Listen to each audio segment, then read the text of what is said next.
Hey guys, welcome to Roger That. It's me, Gorgo again.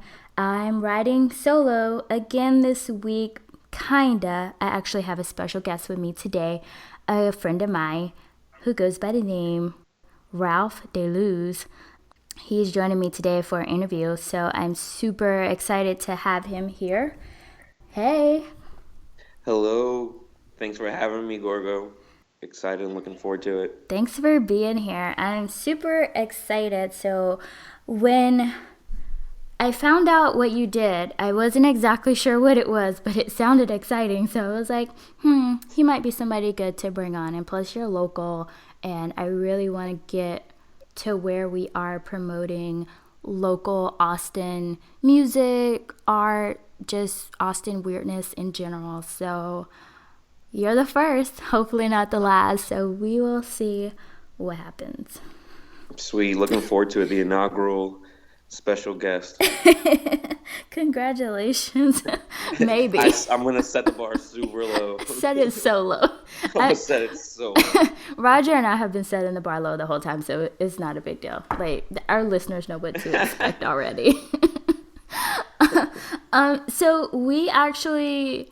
I was going to say it was like a funny way how we met, but considering that 50 million people are on this app is not funny or unique at all. No, it's not funny or weird. I feel like it's kind of just a It's social just, norm. yeah, it's like the norm. We swiped on each other and we became friends. We So became friends, and here we are recording a show together, there so. we go. See that app just shows how it works in volumes. Like it's just bringing people together in all sorts of sort of ways. Exactly. And for the longest time, I've tried to get people to understand that Tinder, which is the app that we are referring to, is more than just a hookup app. I mean, obviously, most people use it to hook up, and there's absolutely nothing wrong with that. But there are also networking opportunities and also friendships to be had. So it's really Definitely. whatever you put into it is what you'll get out of it.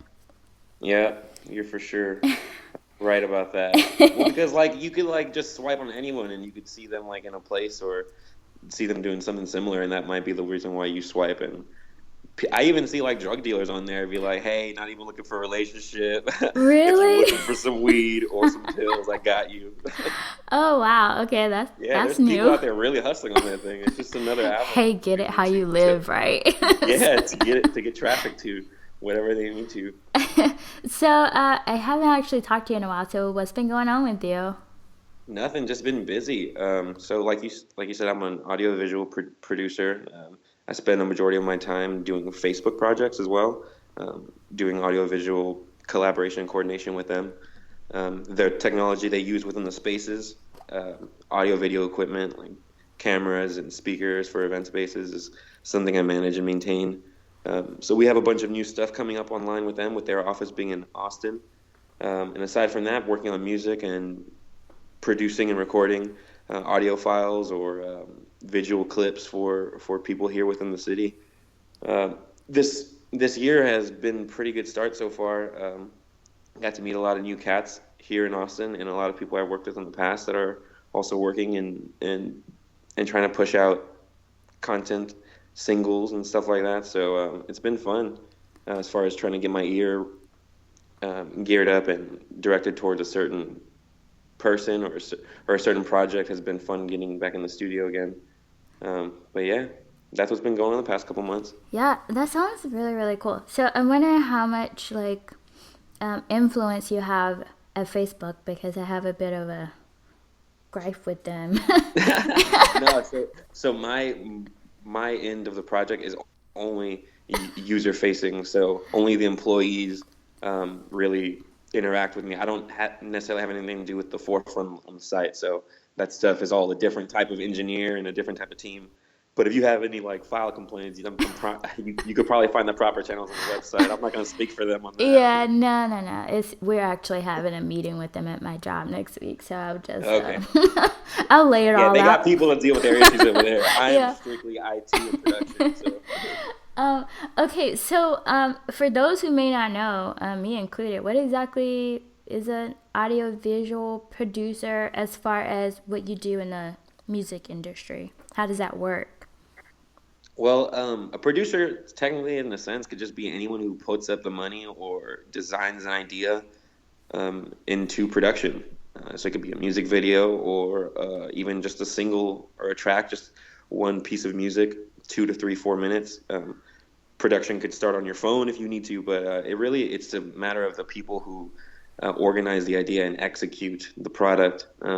Being in the audiovisual spectrum, I maintain my focus on audiovisual media, so videos and songs or projects that deal with the live performance of which. So that's usually what a broad, high level overview of what I do.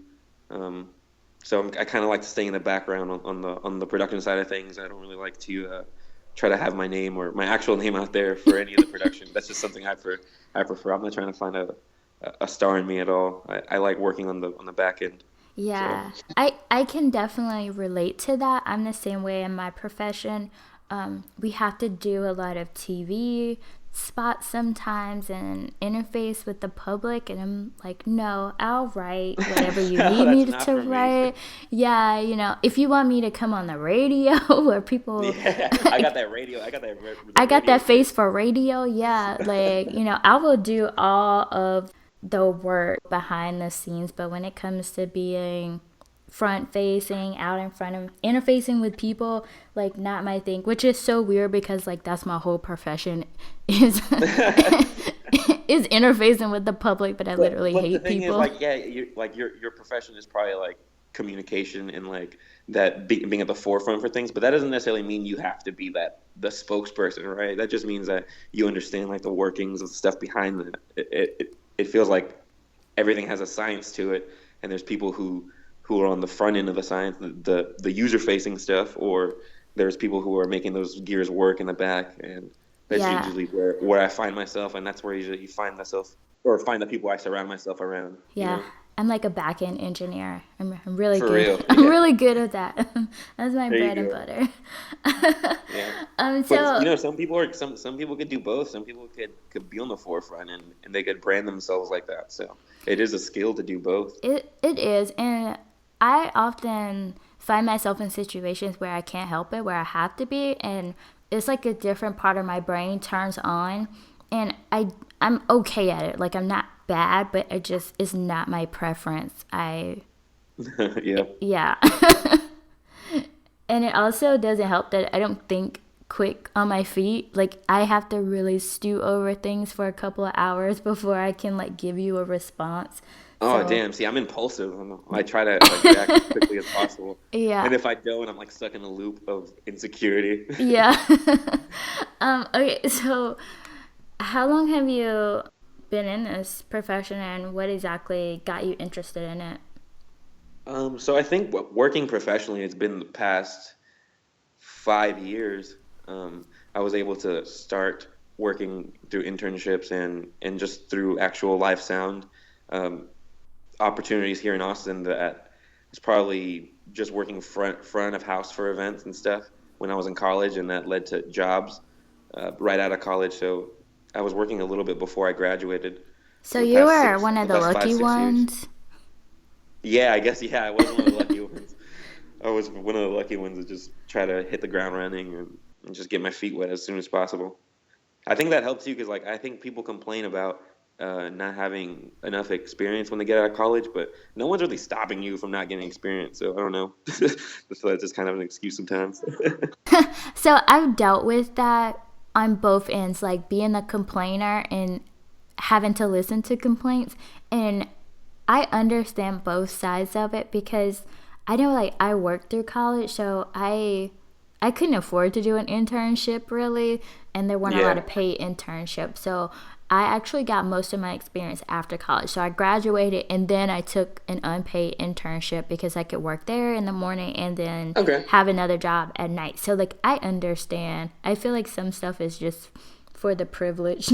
Yeah, for And I sure. was Yeah, not. I mean, like, I guess it's just like depending on what you're willing to sacrifice sometimes too. Because, I mean, you're right. Like, I know some people who had like kids and stuff, and who couldn't necessarily like join an internship. Or I knew someone who had two jobs, and still did their internship and went to school like I didn't have two jobs, but I worked during college, and I had an internship, and I was going to school. So like I was like really stacking shit. I was like leaving my internship at like 2 or 3 in the morning, then going to class at like 5 or 8 a.m. See, I with guess like zero I sleep. cared too much about drinking and partying Yeah, exactly. You gotta prioritize in college. that was my See, I was the type of priority. person that just didn't in college. That just didn't go down. I was just like a super nerd that got no play. Oh man.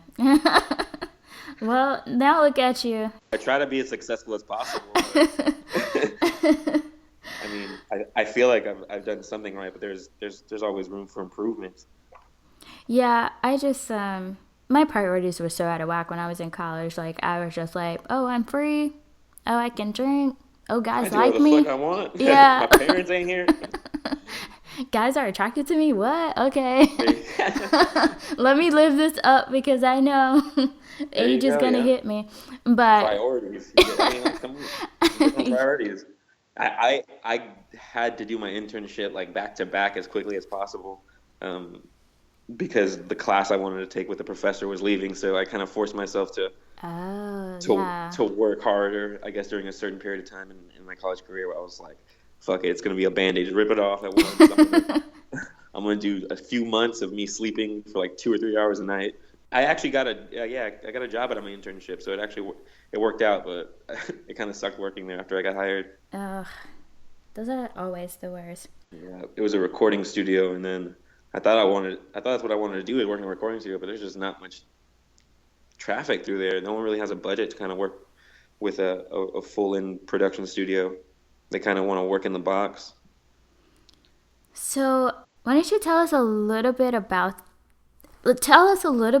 that, and then like transition into how you choose who you work with and how those dynamics work.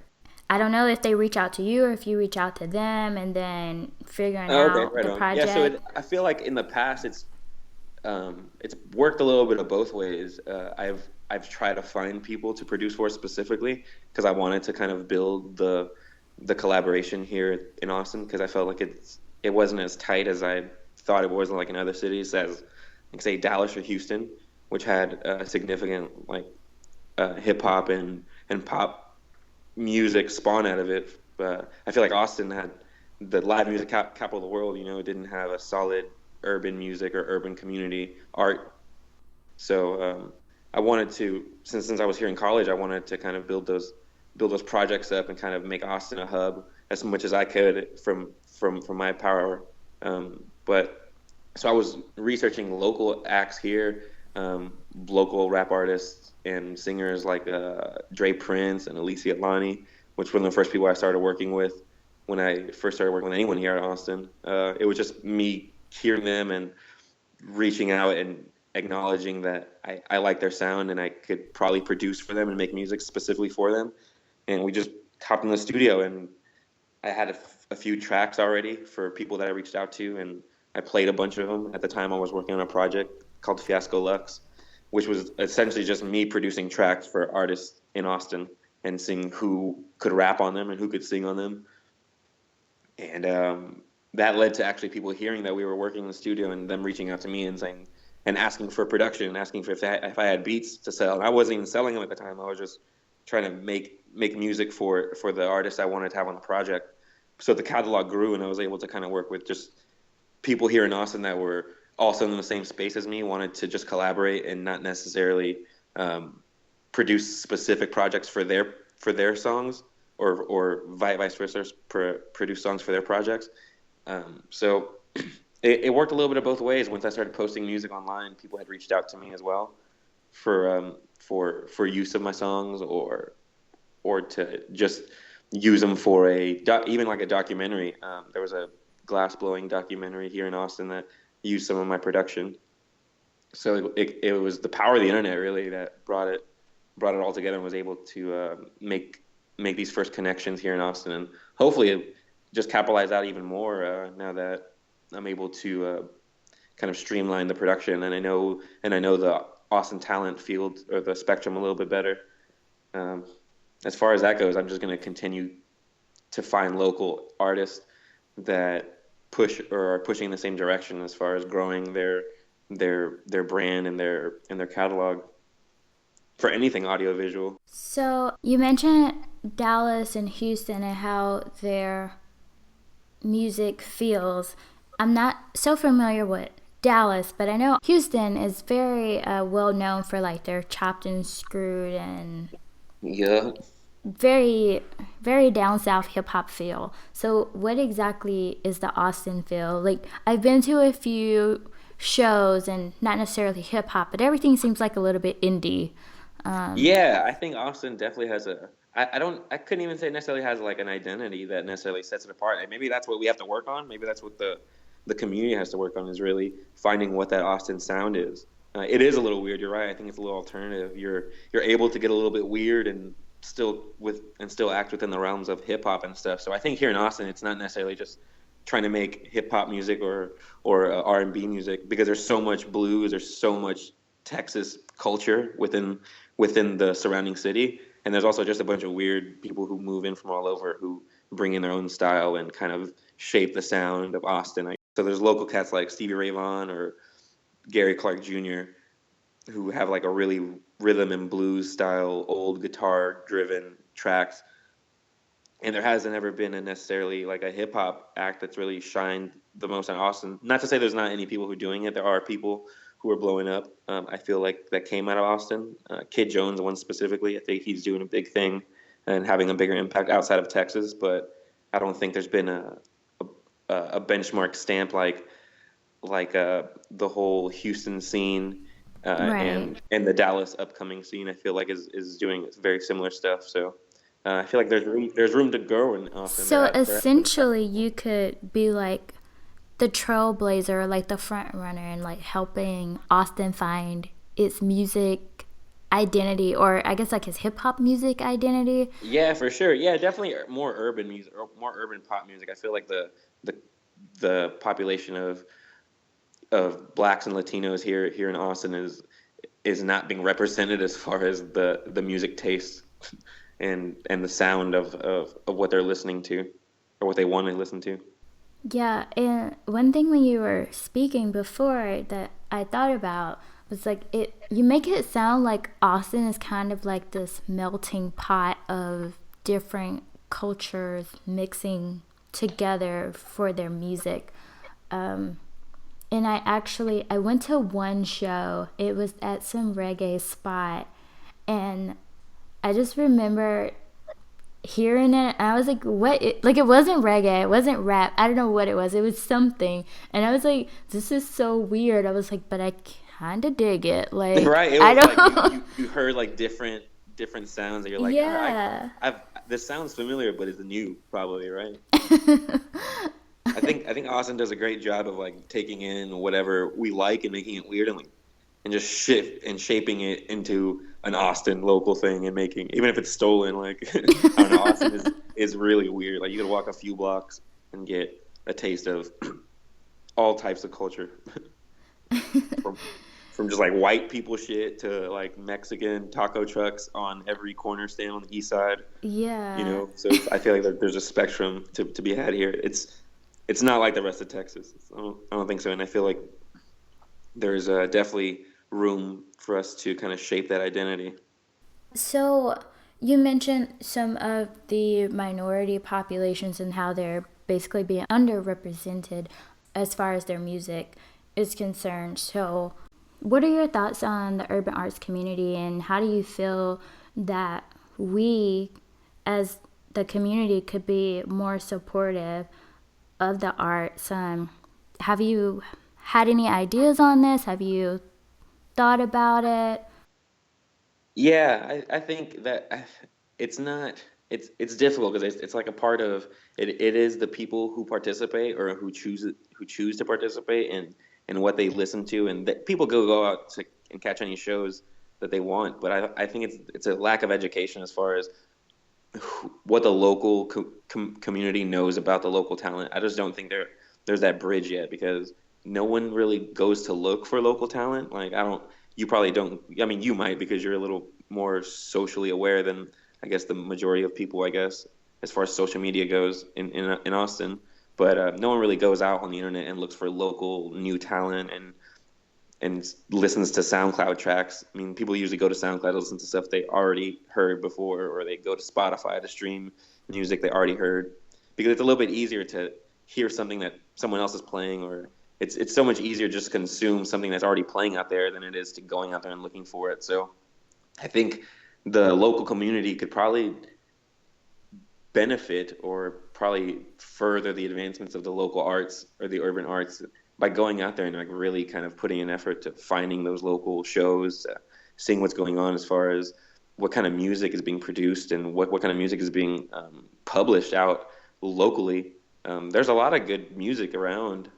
Not everyone is on SoundCloud. Not everyone's published to Spotify, but you could definitely even walk out on the street and just try to check out a local band. But specifically for the hip hop community, I think it's apparent that there's just not enough local support. I feel like everyone is just trying to become the next photo boy, the next poster boy that, just to get as famous as quickly as possible. And I don't think a lot of people make quality content as much as they could, whether it be lack of resources or not. But I don't know. I think we can come together a little bit more as far as putting our resources that we have locally and applying it and making sure that we have that support from the local community. I think not saying it's not there, but I feel like in other cities that has done it, like i.e. our Houstons and our Dallas, there's just a distinct difference between the local support they have and the lack of local support that we have here.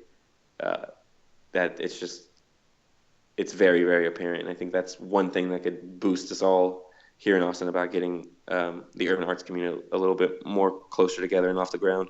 So I'm wondering if it would be beneficial for you guys to have like a meetup or like a Facebook group or something where you can say, hey, we're here, we need help.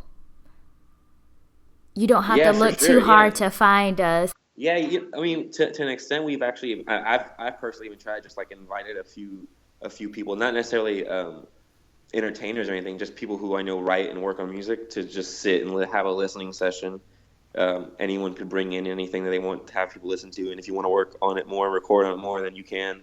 And that I feel like has been beneficial, but I think the issue with that is too, there's a lot of ego involved, unfortunately.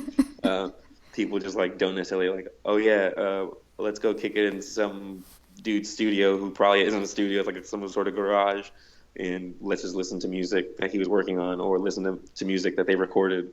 I don't know, people aren't willing to do that, I feel, but I think the more people we have doing that and the more visibility we have, I think we just need people to participate a little bit more.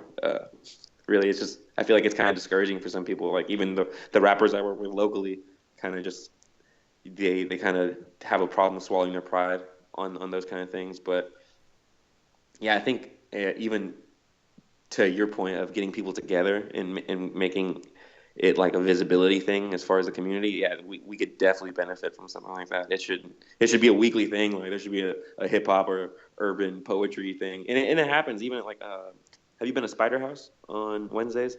No, I haven't. So they do like open mic and beat battle, or not, it's not a beat battle, it's the beat connection. So producers go up on stage and play beats, and then it's open mic to where anyone could jump on and have a cipher. But not even a bunch of people could go up and show up to that. And I feel like that should be like the platform for, like, we have open ciphers on a weekly basis here in Austin, and there's just not a lot of talent out there that show up who are serious about their craft. But I feel like that's, anyone who's listening now, go to Spider House on Wednesday nights at like 9 p.m. and do the beat connection with my friend Marcel. He's out there. He's pushing that show every week, and there's more and more people turning out. But it's just like there's just missed opportunity. I feel like I know these rappers aren't doing nothing on Wednesdays nights. I know. I know these producers aren't doing anything on Wednesday nights other than working on beats. So it's like, get out there and showcase for sure. I don't know if this is like off the cuff or like totally off base, but do you think a lot of it has to do with, and I can't speak for all minorities, but I know especially in the Black community that there's always like a lot of competition. So there's usually not a willingness to work together for really anything unless it affects like all of us. So I'm wondering if there's some of that going on, like, like, well, if I'm helping you, I can't help myself as much as I can, or what have you noticed? Yeah, for sure. There's definitely, yeah, like I said, it's definitely comes back to that ego thing.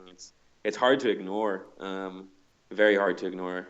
Predominantly being like all all black and Latino is like the majority of people I work with when it comes to making music or working on video projects as well.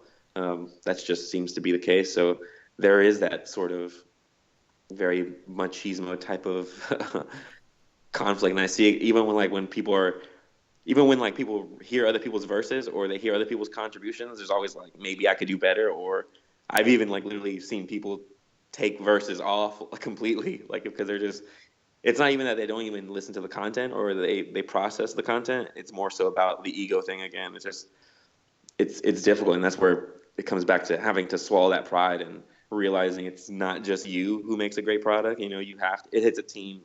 It's like no matter what, from the stages of production, like I couldn't do it by myself.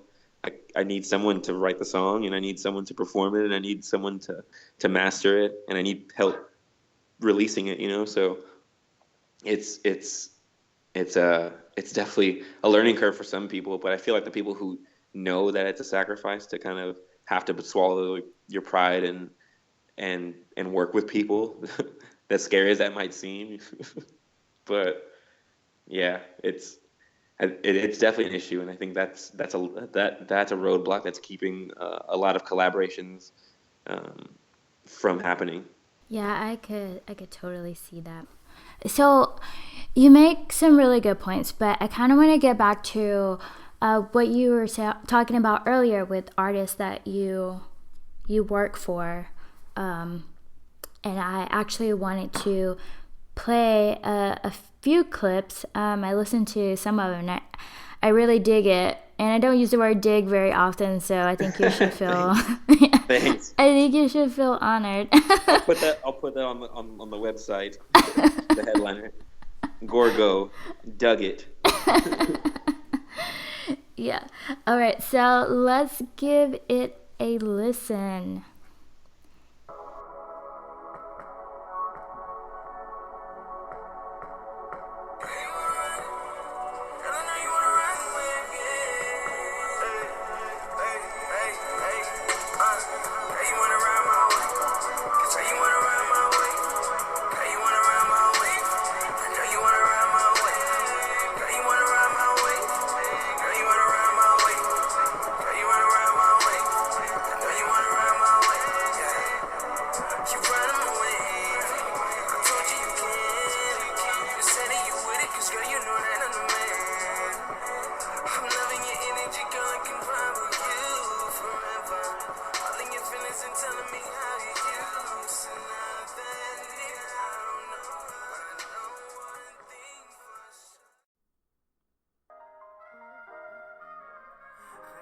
Tell me that life is a blank canvas and mint.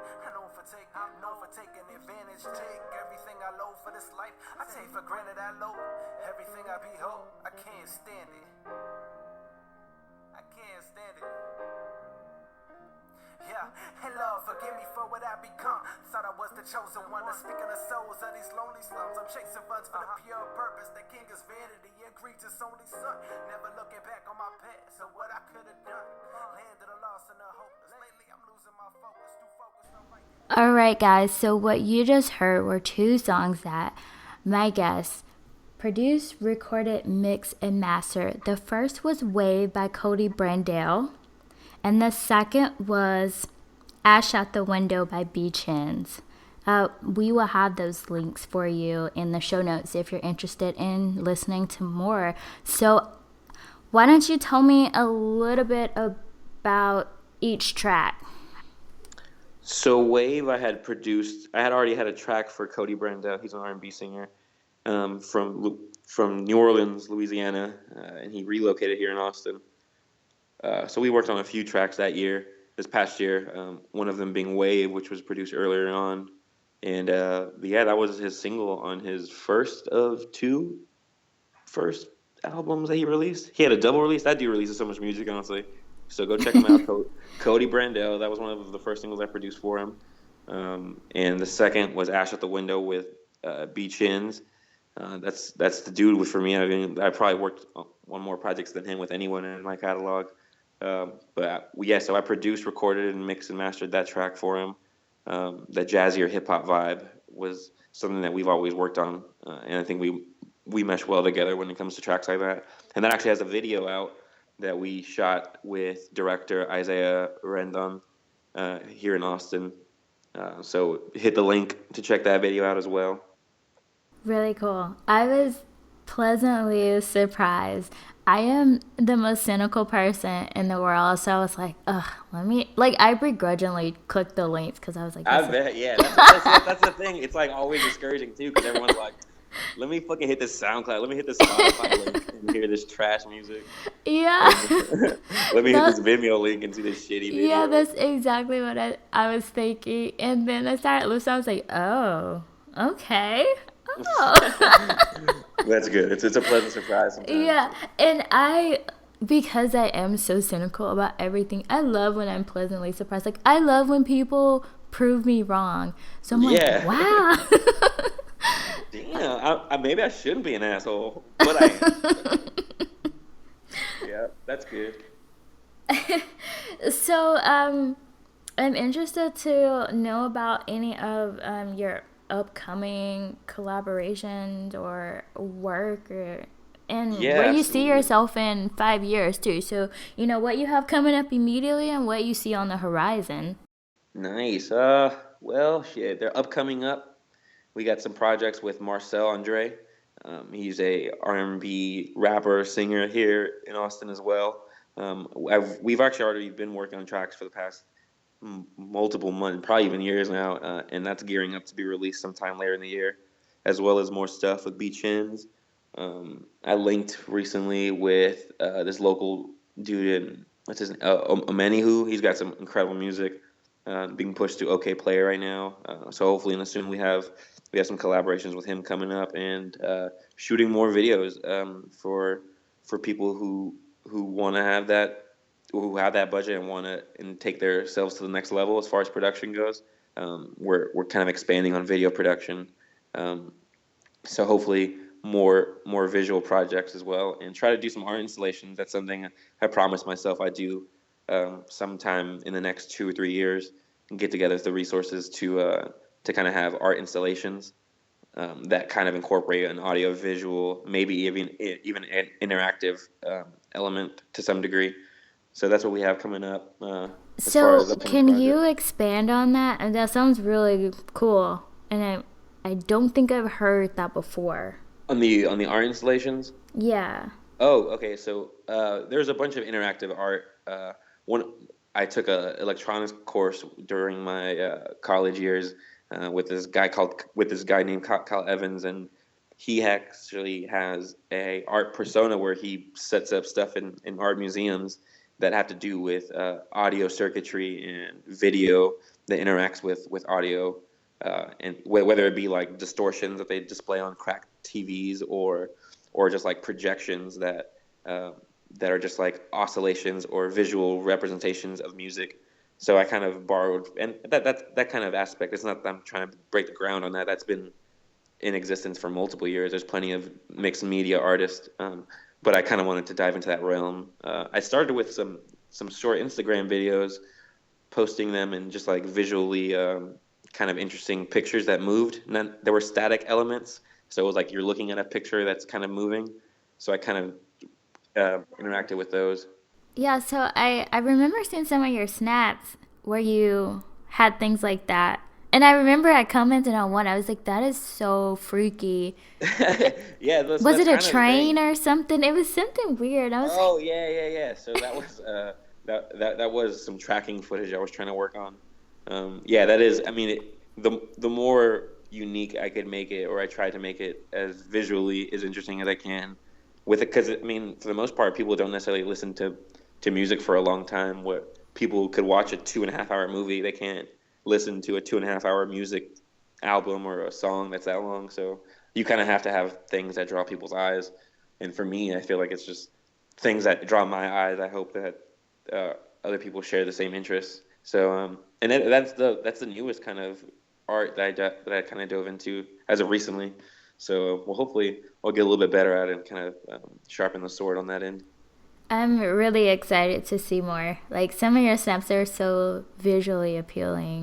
Sweet, Like, yeah. I think you're getting it. You know, Gotta stay on brand. yeah, I think you're getting it. So I was like, okay, that's cool. So yeah, I look Thanks, forward thank to you. seeing it. I don't I'll give let out you know. I'll let compliments. you know when the first one goes up. It'll be cool. Like I'm trying to even make it like maybe even like a guerrilla style thing where it's not in a museum or not in a exhibit space, and just kind of set up a projector somewhere with some speakers and maybe like a interactive web camera. You know, that's something I had brainstormed. Just set it up like guerrilla style, like in the middle of UT or in the middle of downtown somewhere. See Yeah, what kind of interaction I I get. feel like the more unique you get and the more creative you get as far as finding out, not only finding out what you're going to produce or make, but finding unique and creative ways to present it, the more likely it will go viral. Because Yeah, for sure. people Yeah, I get think. so bored, so they're always looking for like the new thing, or like Yeah.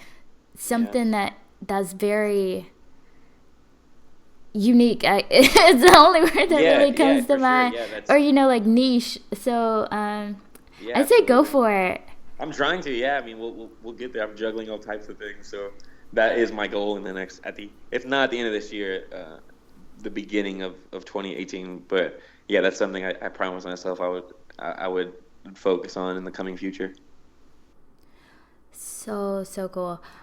So do you have any aspirations to work with artists who are already popular in mainstream, or do you want your focus to be more so on local artists and promoting those, or a mix of both? Yeah, absolutely. There's always I'm constantly still submitting music to this beat to like third party person who like basically they're called beat placements. So I send my emails to two or three different people, and they kind of shop them around. But sometimes I send them like a few beats, and they shop them around to a few artists. Sometimes they're big names. They're like Jason Derulo or like not Questlove, Ghostface Killer. Like they've heard tracks from me because people who I send them to show it to them just have it in their catalog, but sometimes just like they just pass on the beat. Or there's one track I think I actually I got a placement with Ghostface, but I don't know if the track even ever got released or got used. But I was in Mexico, and they sent me the email and said that Ghostface had picked up a track that I had produced, and he was working on it on an album coming up. I don't think it's been released yet, but I haven't heard from it since. But there was a beat I had sent off probably 2 or 3 years, 2 years before it even got heard by Ghost. I kind of even forgot it was even out there. And then the email came, and I was in Mexico, and they told me to send the session files that I had, but I didn't have it on me because I was in a different country with a different computer. And I got it to him as soon as I landed. But I haven't heard anything. That was probably the beginning of last year, probably in January. Yeah, almost a year ago now. Oh, wow. Yeah. So who knows? Who knows what's going on? Yeah, so is it generally a long process? Like, could I it don't be? know. I mean, like, there's people who literally they have it's all about timing too. There's little people who produce for this one kid who's already blown up, and that just happens for them. Like they hear the beat that's super simple, or they hear a production like online through a SoundCloud link or whatever, and they just buy it. There's some hits that just came off of SoundCloud beats, like that's just how it works sometimes. So I think it's a timing issue, really. I can't say I've necessarily been producing for the beat placements lately. I really have been working on just crafting the sound locally as far as what I think should be heard, or what the things I'm interested in, just kind of playing around with production again. So I think, yeah, there's definitely a lane. There's definitely a time for beat placements. I think that's just a different route to go as far as what you want to do with music. So it works out for some people, and for me, it takes 3 or 4 years sometimes before anyone even hears your track. So Wow. Oh my goodness. I'm so impatient. I don't know if I would. yeah, that's what I'm saying. I don't ever I put music out there, and if people hear it, they hear it and they reach out to me. But I never try to like, I'm never trying to produce for the next like Race Remmert, or I'm not trying to produce for the next Future, or I'm trying to find the next Future, or you know what I mean. I'm not targeting Yeah. people who are already big, because they already have their teams as far as production goes. You know, they have their sound. What interests me is definitely. So yeah, I definitely think there's just a lot more fun in crafting some, or helping someone find their sound, and working on someone who already has a sound established. So, but I mean, obviously, I'm not going to turn down a check. So if someone thinks about it, I go for it. No, Go for no. it, Future. Rap all over this shit. I don't care what it is. Say yeah, 64 over my beat. I don't care. No, I totally understand that. I wanted to go back to something you were saying earlier about just the local artists and collaborations. And your friend who has that show on Wednesdays. And a lot of times I see things like that, not necessarily music or entertainment in nature, but just like local people that are trying to get their name out there, get their product out there. And a lot of times I think, man, if I had the time, I would like just so like pro bono and just like help them out as best I can. Yeah. Because I know like my main thing is, I don't want to say I hate like my 9 to 5. Like I love my job and I love what I do, but I just get so like bogged down like doing the same thing.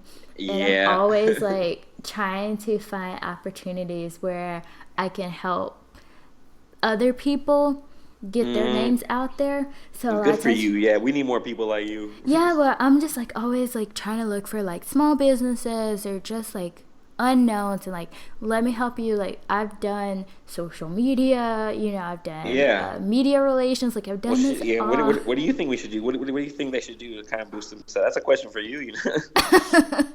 What needs to be done? Because people do show up. Don't get me wrong, but it's like it almost is that discouraging feeling when it's like, oh, a local talent, it's gonna be a waste of time sometimes, and people do have to take that chance. It's like they have to take a chance with the talent, be like, find out if it's for you or not. I mean, you never know.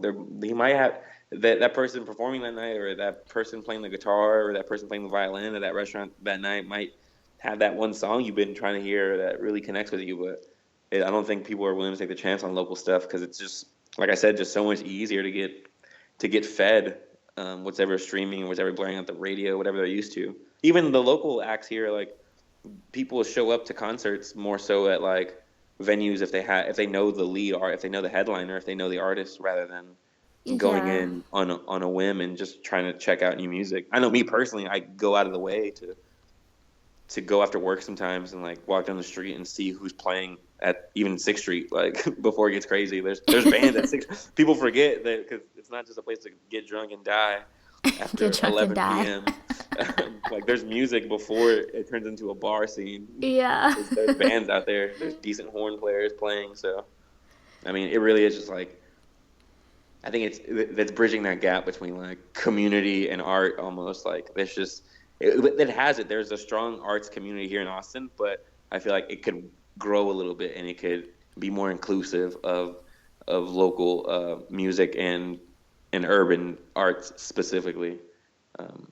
It needs to. I feel like it's becoming too big to not have that sound or have that portion of Austin, or be part of that Austin staple. Yeah, and one of the things, before I moved here, of course, like, you always hear that Austin is weird and, like, the live music capital of the world. And then I moved here, and there seems to be all these venues, but I would often just find myself, like, in a club and a bar. So I haven't actually been to a lot of live music events. So like whenever I hear live music capital of the world, I'm just like, really? Like because I'm so like rap. Like it's just there's music at all times. There's like when you go out, it's just like it's drinking time probably. Because even then there's like music still being played sometimes. There's people I've seen, like especially on Rainy, there's bands playing till like probably midnight. But for the most part, yeah, people just go out on the weekends. People don't necessarily know that they could go take a walk down 6th Street and find a band, So get out there and start listening to music.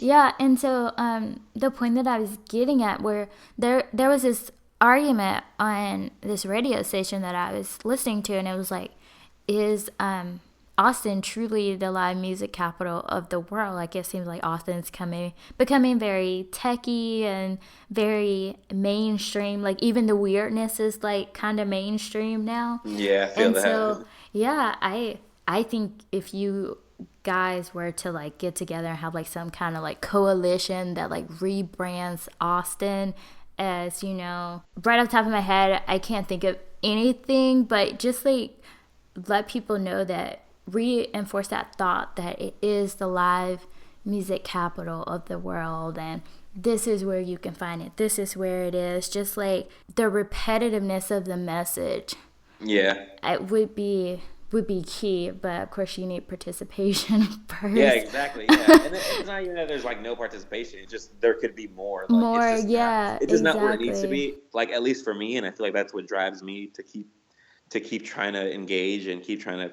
push people together if I need to, like whether it be through just music or be through a bigger like arts project. But I feel like there's room for improvement. There has to be more people involved and engaged. And I know there's people out there trying to do it. That's what's crazy. Like, I know people who out there are trying to do it. Like there's a meme going around. Have you seen it? It's like yeah, fuck with the vision. What is it? I'm trying to think. He's like, yeah, I fuck with the vision, fam. I'm trying to build. Like, it's like a super hipster remark that people, like some hype beasts that just like always say. But it's also the same thing. It's like they never do it. Like, that's what's so ironic about it. It's like, yeah, fuck with the vision. No one fucks with your vision, and you're not trying to build with nobody because you don't have a job. Like, you don't know what work ethic is. So it's like finding those people, because there is like, and that's also the thing too. It's like with the urban hip hop community, specifically hip hop community. It's just they see it's just super easy to become an overnight celebrity, and it's just they see the fame necessarily, and it's not necessarily about the art or culture. And I feel like that's a huge miss, and that's just like 80% of the bullshit I see is due to that. I think people thinking they have people having a big head, thinking they already have like a solid following and they don't need to grow anymore. They just need to keep doing what they're doing. It's just, I don't know. It's tough to watch and hear sometimes, because it's like you're shooting yourself in the foot. Like, you're not being productive. Like, you're not optimizing what you can have here as far as optimizing your resources go. Yeah, and you would think that would be a lesson that they would learn from other artists who are maybe known as like one-hit wonders and who keep trying to break back into the music scene, but nobody, like they're over it. Like, you had your chance to build upon your success, but you just kind of let that ride and you disappeared. And I don't know about anybody else, but like for me, it's like you get one shot, and if you blow that shot, then like I don't care anymore. Basically, yeah. Or if no one even sees you take that shot, you just keep shooting. Yeah. You just keep shooting. Yeah. Well, I think you are speaking words of wisdom, and I really hope that in the future, you can get people together and get people excited. And like the one big thing is you always have to make people feel two ways. You have to make it feel like it's worth their time, and you have to make them feel like it's specifically for them, like they're special. Definitely, yeah. So like if you can like wrap those two things into a game plan and figure out your marketing, I think you'll see success. And a lot of it really is just repetition. It's just, having to keep doing it and not give up. But you've been in the game, so you know this already, but it really, I won't say that it bothers me, but like, like when I see potential and it's just like, oh, it's there, it just needs that oomph. And yeah, for sure. Yeah. And I feel like there's a lot of things just like on the brink here in Austin, especially now that it's just growing at like an incredible rate. I know. I definitely, that's why I keep putting my eggs in that basket too. Is like I want other people to succeed too, because I like you and I said earlier, we like work on the back end. We like to produce things. We like to see the gears moving. It's not necessarily because I'm trying to I want to have like instant success. I know it's going to take time, but I feel like just the culture itself here locally is in, like, they deserve it. Like there's lots of talent here, and I feel like it's not being acknowledged. So But Yeah. there's some good shit out there. There's a lot of good shit out there. Yeah, I'm gonna take your recommendations and I'm gonna check out. I hardly ever go out on the weekdays, but I'm gonna make a point one of these Wednesdays. Yeah, just take a walk and just like listen for like Yeah. horn. Here's a tip: listen for horns. Like if you hear horns, go to them. If you hear trumpets, saxophones, brass sections, you should go to that. And if not, listen to guitars and bass. That'll take you to the good spots too. Duly noted. All right, so this has been fun. This has been informative because I don't know anything about music, so that's cool.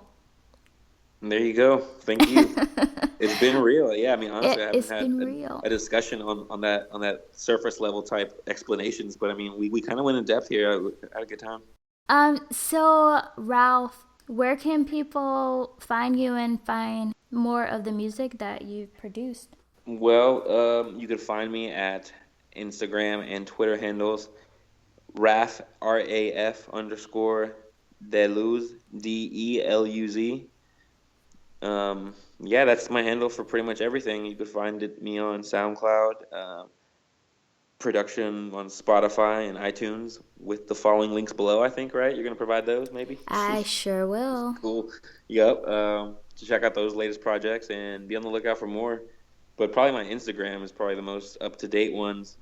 I post what I'm working on and video projects I have, and I'll post a trippy video every now and then. I'm gonna follow you right now. Do it. Like right this We don't follow each very other. I thought we did follow each other on Instagram. I don't really know. I don't remember. I'm not I thought on- we did. I don't It's know. okay. I'm not Hit on that follow that. button. All the listeners as well. Yeah, do that. I'm doing it, you guys, so you can do it too. Okay, so we have your social media handles, and I will provide the links below to some more of your work and where they can find you. It's been great, and thank you again so much for joining me tonight and Thank you for having enlightening me. So, you guys, that will do it for us for this episode. Gorgo out. Roger that. So, did you like the show?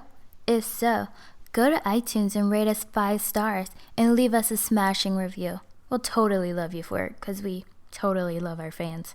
Clearly. Remember, if you have questions, you can email us at rogerthatpodcast@gmail.com. You can also follow us on social media. Facebook and Instagram is at rogerthatpodcast. And if you're up to it, go ahead and give me a follow on Twitter. It's at notyour_queen. And you already know what I'm going to say because I'm not your fucking queen. Also, support your local artists, especially here in Austin, the live music capital of the world.